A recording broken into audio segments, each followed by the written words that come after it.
Hello and welcome to Efficient Strategy Gaming.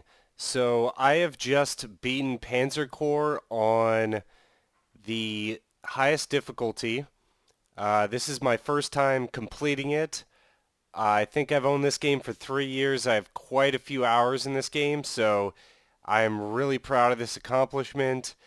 So here is the last dossier that you get at the end of the game.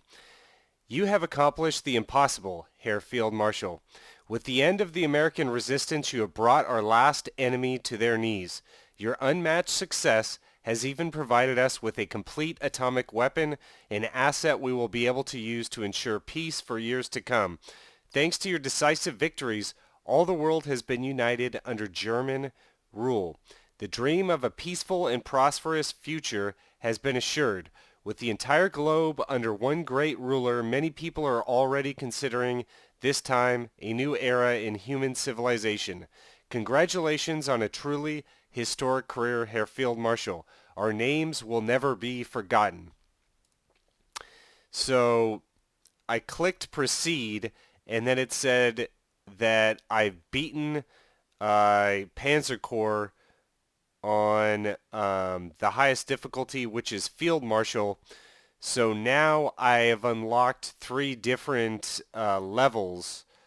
It looks like they are difficulty levels that I can choose from. So Guderian, father of Blitzkrieg, and known as Schneller Heinz, Fast Heinz.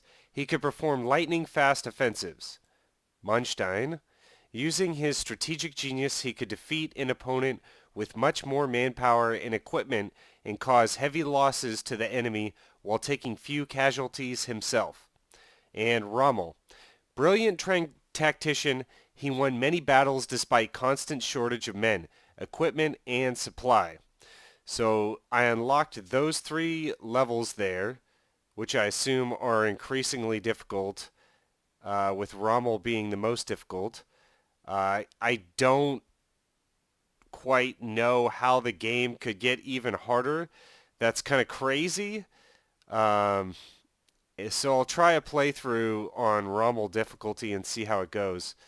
I also wanted to talk to you guys about how I got here. So as you can see, I have a lot of back saves. But what I found was the economic part of the game is very important. So I'm going to load up Moscow here and just show you my army composition.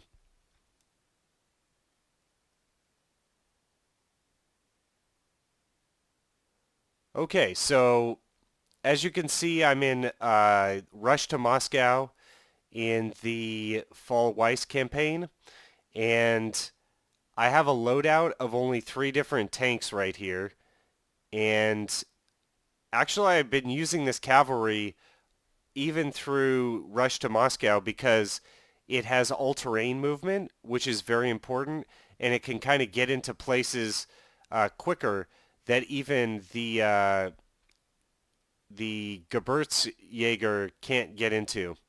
So I found that was key, having at least one cavalry, only sticking to the 3 tanks. And the reasoning behind that is tanks are expensive and use up a lot of prestige. So I found that infantry is very cheap, and it was actually from my Hoi 4 play that I realized, like, oh, maybe I should like stick to a loadout of mainly infantry because that's what I do in Hoi 4 as well. And the one thing that you can't quite get around is you will need a loadout of 5 fighters, in my opinion. I don't use any anti-aircraft. It's just not, you don't get a lot of utility from it. And even the 88s fall off by the time you get to USA East Coast, and then there's nothing really to upgrade the German 88s to that makes sense. But they are quite good early. It's just at the end of the game they're kind of outdated. Let's see here. Also, I have uh, 3 TAC bombers and 1 strategic bomber. So this is kind of the way it works best, is to have a healthy amount of infantry, use your paratroopers. Like in this campaign, you can see that there's 6 aircraft, so I could potentially load out 6 of these paras into uh, these transport planes and move them across the map quite quickly. So that was the key to my success, was prestige management. The other thing was I did want to do this at